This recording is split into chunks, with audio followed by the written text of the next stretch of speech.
नमस्कार, जी न्यूज़ में आपका स्वागत है। आस्था और सनातन के महासंगम महाकुंभ की धरती से मैं हूं आपके साथ शरद अवस्थी। महाकुंभ का पहला अमृत स्नान 13 जनवरी 2025 के दिन होगा। पौष पूर्णिमा को होने वाले इस स्नान की बात करें तो रवि योग की वजह से यह संयोग बहुत ज़्यादा शुभ बन रहा है। ज्योतिष मानते हैं कि इस दिन कुछ भी करते हैं वो बहुत शुभ होता है। यानी महाकुंभ में जो कुछ हो रहा था बहुत शुभ हो रहा था, लेकिन अचानक चीन के वायरस का खतरा महाकुंभ पर मंडराने लगा। हिंदुस्तान में भी HMPV वायरस के कुछ केसेस मिल चुके हैं और इसके बाद कहा जा रहा है कि महाकुंभ 2025 में भी इसका खतरा आ सकता है।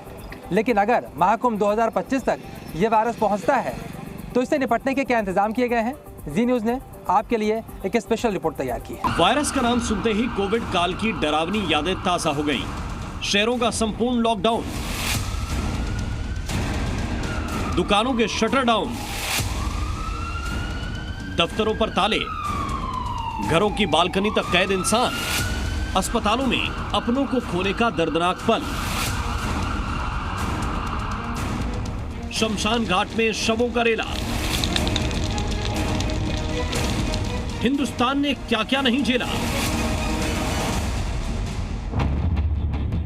अब एक बार फिर देश में HMPV वायरस के केस आने से हड़कंप मच गया है। 2 साल बाद चीन ने फिर वायरस छोड़ दिया है। कोरोना से भी खतरनाक ह्यूमन मेटा न्यूमो वायरस यानी HMP वायरस ने दस्तक दे दी है। चीन के वुहान से पहले इस वायरस का संक्रमण बेंगलुरु और अहमदाबाद में नवजातों में पाया गया है। इस वायरस की हिंदुस्तान में घुसपैठ बेहद गलत वक्त पर हुई है।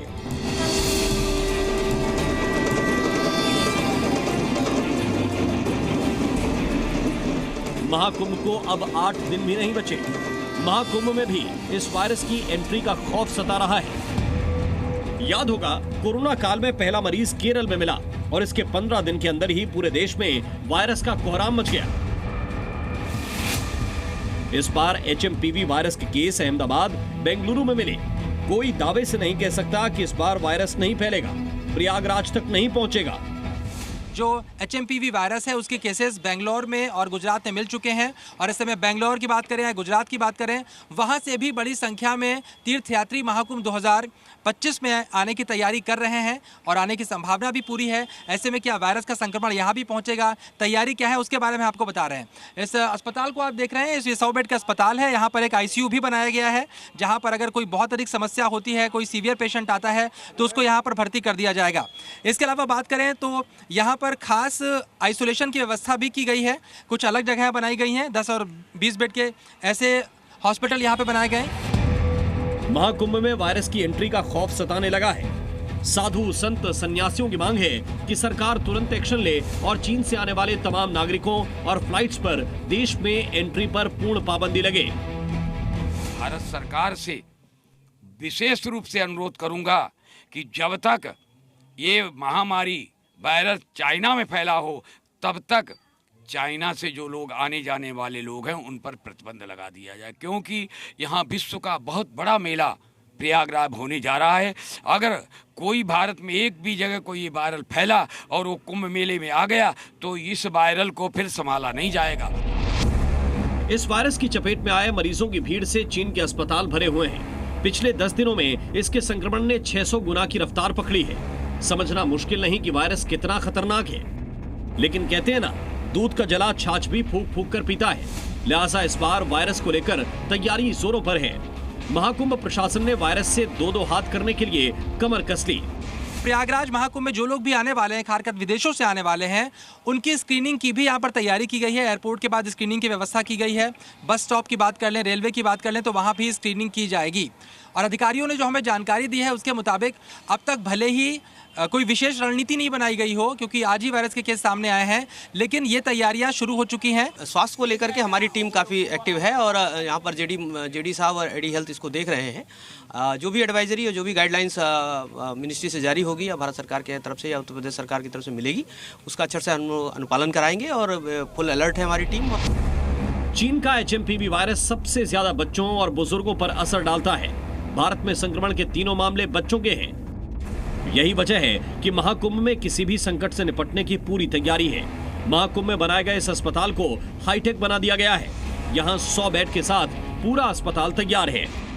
10 बेड हम लोगों ने उसके लिए आइसोलेट किए हैं कि किसी भी तरह के सिम्टोमेटिक लक्षण के लिए जो आपके इन्फेक्शस डिजीज़ हो उसको रोकने के लिए उनको वहाँ पे हम ट्राइज करेंगे, यानी रोकेंगे वहाँ पे। और रोकने के बाद जब वो उनके जांचें होंगी, अगर वो कोई भी खतरे वाली बीमारी के साथ हैं तो उनको फिर वहाँ पे ट्रीटमेंट दिया जाएगा, और अगर खतरे वाली बीमारी से नहीं है तो फिर उनको जो है डिस्चार्ज कर दिया जाएगा। यानी इस बार जिनपिंग के वायरस से निपटने की तैयारी जोरदार है। सनातनियों के सबसे बड़े पर्व पर वायरस का ग्रहण लग नहीं सकेगा। 40 करोड़ श्रद्धालु पूरी आस्था से गंगा में डुबकी लगाएंगे। निश्चित रूप से सरकार इस पर उचित कदम उठाएगी और उठा भी रही होगी। लगातार सरकार स्क्रीनिंग भी कर रही होगी, और मुझे लगता है सरकार जो भी निर्णय लेगी वो निश्चित रूप से इसे पूरे भारत के लिए, कुंभ मेले के लिए, सबके लिए आवश्यक होगा। उसी आधार पर सरकारें हमारी निर्णय लेगी। अस्पताल तैयार हैं, डॉक्टर मुस्तैद हैं, एयरपोर्ट पर निगरानी की जा रही है, एसओपी जारी कर दी गई है, विदेशियों का टेस्ट होगा। यानी जिनपिंग के वायरस को पनपने ना देने की फुल प्रूफ तैयारी हो चुकी है। तो तैयार हो जाइए और दिव्य भव्य महाकुंभ आपका इंतजार कर रहा है। शरद अवस्थी, जी मीडिया, महाकुंभ क्षेत्र। महाकुंभ के ठीक पहले मुख्यमंत्री योगी आदित्यनाथ ने प्रयागराज के रसूलाबाद घाट का नाम बदलकर शहीद चंद्रशेखर आजाद घाट कर दिया। मुख्यमंत्री योगी आदित्यनाथ के इस फैसले की अब काफी चर्चा हो रही है कि महाकुंभ से ठीक पहले एक मशहूर घाट के मुस्लिम नाम को क्यों बदला गया। क्या है इसकी इनसाइड स्टोरी और प्रयागराज के मुसलमान इसके बारे में क्या सोच रहे हैं, देखिए स्पेशल रिपोर्ट।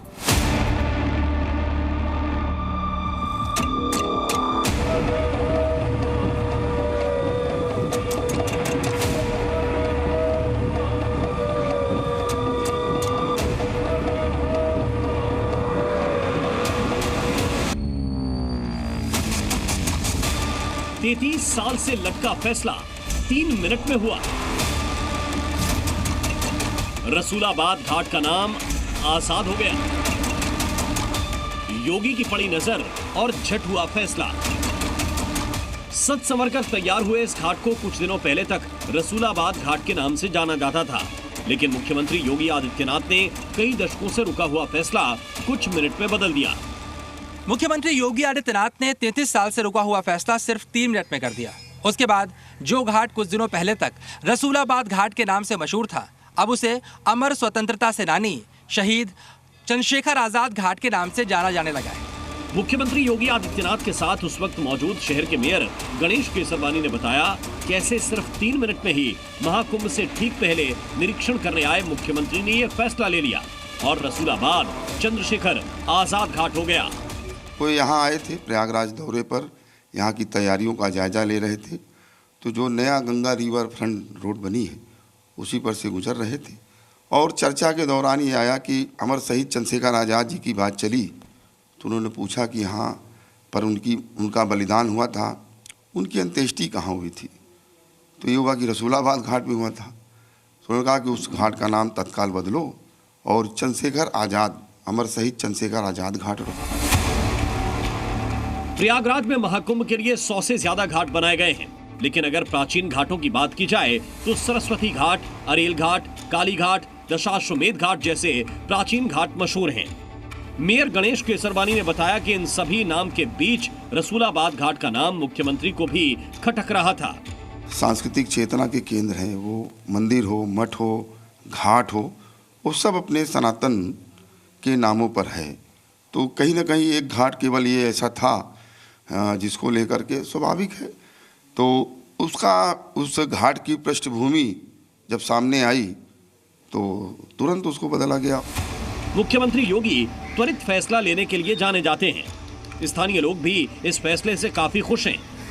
मैं योगी जी को कोटि कोटि धन्यवाद देना चाहूँगा कि इस घाट को इन्होंने चंद्रशेखर आज़ाद घाट किया।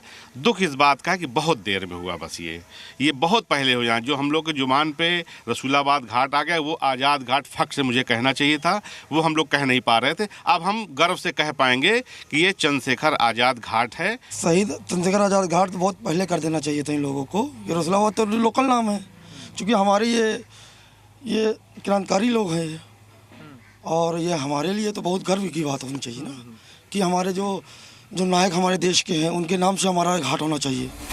चलिए अब आप समझिए आखिरकार रसूलाबाद घाट का नाम बदलकर शहीद चंद्रशेखर आजाद घाट क्यों रखा गया।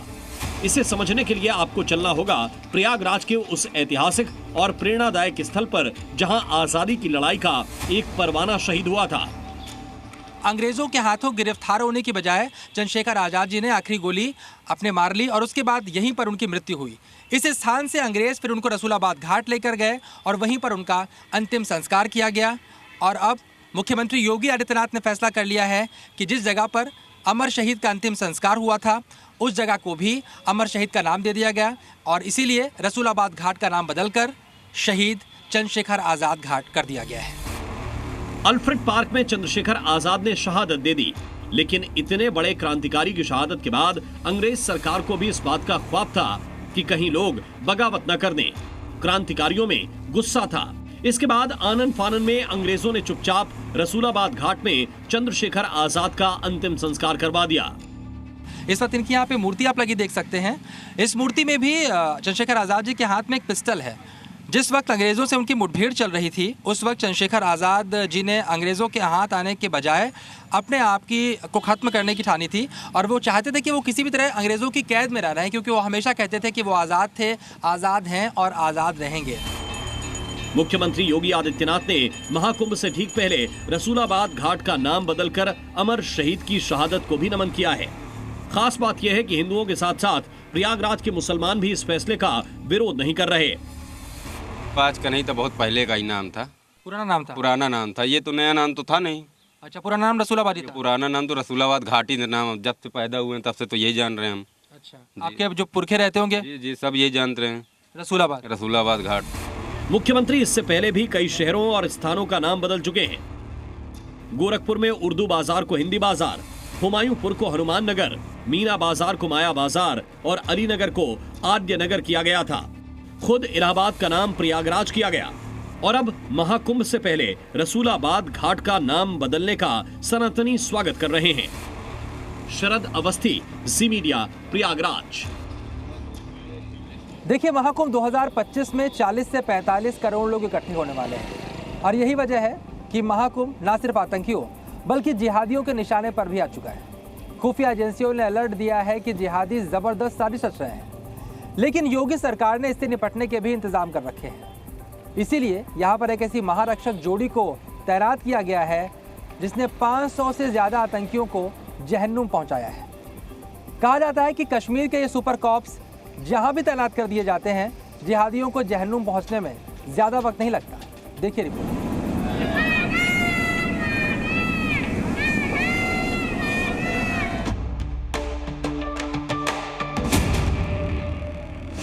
सौ आतंकियों का काल, नक्सलियों की मुसीबत विकराल। ये AK-47 से करते हैं वार।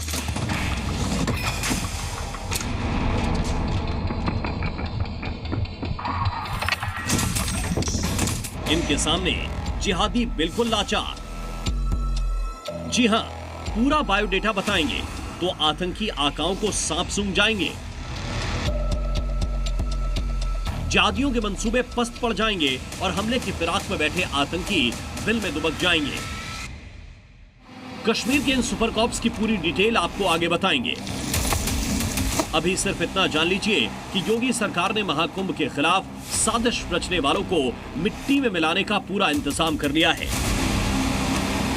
अगर कोई अब भी खतरनाक मंसूबों के साथ प्रयागराज पहुंचता है तो यकीन मानिए, कुंभ के कमांडो उन्हें जमीन में गाड़ देंगे, क्योंकि आतंकियों की अक्ल ठिकाने लगाने के लिए संगम नगरी में एक ऐसी फौलादी जोड़ी उतारी गई है जिसका खात्मा करने का ट्रैक रिकॉर्ड 100% का है।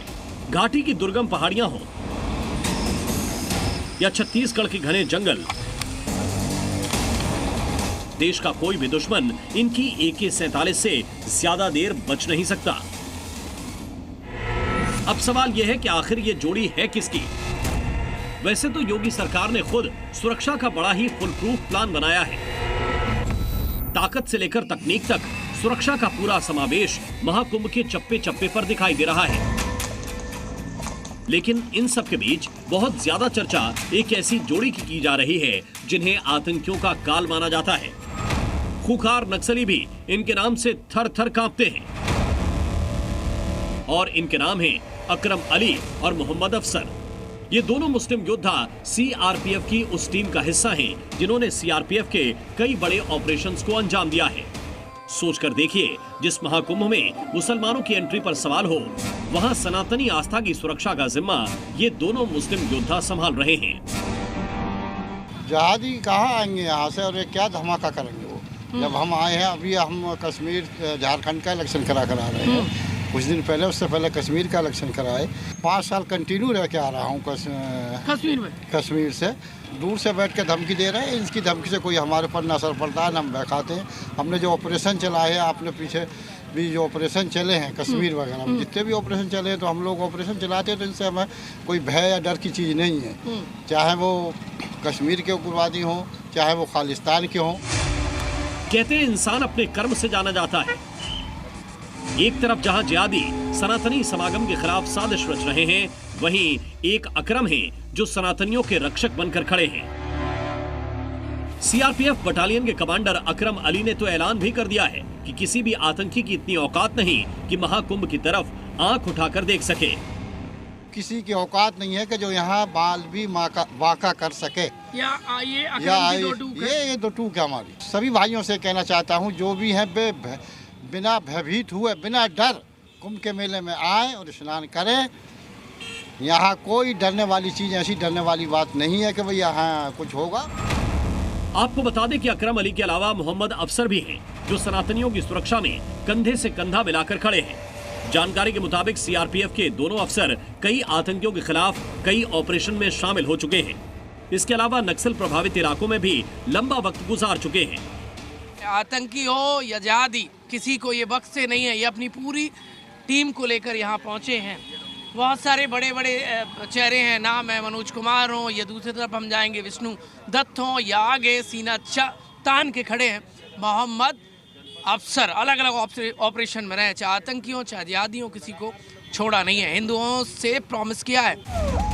योगी की पुलिस राज्य में असामाजिक तत्वों का कैसा इलाज करती है, ये बात किसी से छिपी नहीं है। मगर इस बार मुद्दा महाकुंभ में सुरक्षा का है।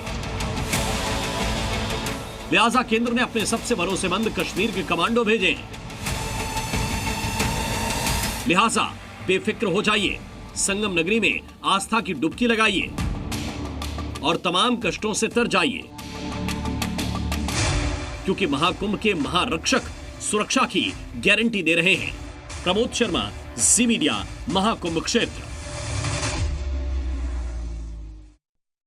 आस्था के महाकुंभ की शुरुआत होने वाली है और महाकुंभ में सबसे विशेष होते हैं अखाड़े।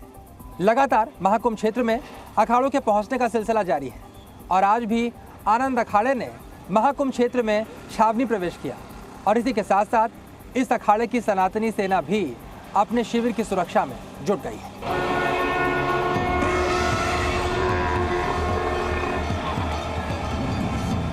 गजराज पर सवार साधु सन्यासी, हाथ में गदा लेकर शंखनाद करते संत, घोड़ों के साथ निकली अखाड़े की पेशवाई। यह आस्था के सबसे बड़े पर्व का अद्भुत अलंकृत रंग है। यह महाकुंभ में पहुंचा आनंद अखाड़े का वो लाव लश्कर है जिसने ढोल नगाड़ों के साथ महाकुंभ परिसर में एंट्री की। हाथियों और घोड़ों पर बैठकर जब नागा, साधु और महंत पहुंचे तो अखाड़े की पेशवाई की दिव्यता और भव्यता के दर्शन हुए। ये कहा जा सकता है कि भव्य तरीके से ये पूरा छावनी प्रवेश किया जा रहा है। ये तस्वीरें जो हैं वो तस्वीरें मन को प्रसन्न करने वाली तस्वीरें हैं, क्योंकि अगर हम बात करें तो आज 7वें अखाड़े का प्रवेश हो रहा है। ऐसे में आप तस्वीरें देख सकते हैं कि प्रवेश के वक्त तमाम जो हाथी पर तमाम जो बाबा जो है विराजमान है, इसके साथ साथ अश्वों पर बाबा विराजमान है, पूरी फौज जो है वो चल रही है। इसके साथ साथ ढोल नगाड़े जो हैं वो आपको सुनाई देंगे। अलग अलग रथों पर तमाम जो महामंडलेश्वर हैं वो जो है बैठे हुए हैं। तो ये तस्वीरें जो हैं ये तस्वीरें छावनी प्रवेश की हैं और आनंद अखाड़ा आज छावनी प्रवेश कर रहा है। आनंद अखाड़े के सैकड़ों साधु संत, महंत, महामंडलेश्वर और आचार्य इस महापर्व का हिस्सा बनने के लिए पहुंचे। पेशवाई के दौरान आगे आगे धर्म ध्वजा दिखी तो पीछे पीछे अखाड़ों का लाभ लश्कर नजर आया। इस अखाड़े की अगुवाई महामंडलेश्वर बालकानंद गिरी कर रहे हैं, जिनके साथ करीब 1000 साधु सन्यासी महाकुंभ के महापर्व में शामिल हो रहे हैं। तमाम जो यहाँ पर रथ हैं और जिस पर महामंडलेश्वर महंत हैं वो यहाँ पर बैठे हुए हैं और ये तस्वीरें जो हैं ये तस्वीरें बेहद खास हैं और बेहद अलग तस्वीरें हैं। और ये कहा जा सकता है कि फिलहाल जो आनंद अखाड़ा है वो आज कुंभ क्षेत्र में प्रवेश कर रहा है। महाकुंभ में साधुओं का रेला एक से एक अलबेला। अब हम आपको महाकुंभ की वो तस्वीर दिखाने जा रहे हैं जिसके बाद आपको मालूम चलेगा कि सनातन की जड़ें कितनी गहरी हैं। जहां पर चांदी की छड़ी भी है, कभी ना बुझने वाली अग्नि भी है। इसी के साथ साथ यहां पर वो हठी साधु भी हैं जो अपनी महाहट के लिए अपने हाथ का त्याग कर देते हैं। तो चाबियों से प्रसिद्धि पाने वाले सन्यासी भी हैं। देखिए स्पेशल रिपोर्ट।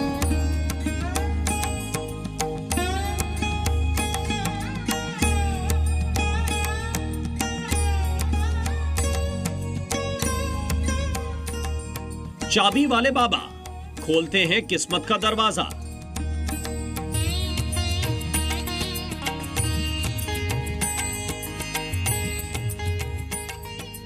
महाकुंभ में एक चाबी वाले बाबा हैं जो जिधर से भी निकल गए समझो इनके चारों तरफ भीड़ जुट गई।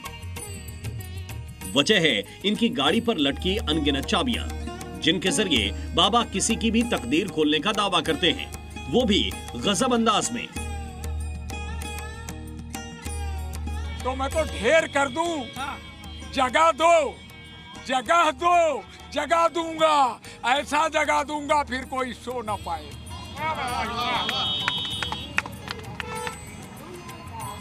दिमाग की बत्ती जगा दी ना, ये चाबी वाले बाबा हैं। दिमाग का बंद ताला खोल देते हैं। ज्ञान की एक बड़ी मूर्त है। चाबी वाले बाबा बहुत सारी चाबियां लेकर घूम रहे हैं, किस्मत का ताला भी खोलते हैं। जानकारी के मुताबिक फिलहाल बाबा की गाड़ी में 123 चाबियां लटकी हैं, जो घाट तक पहुंचते पहुंचते और बढ़ सकती हैं।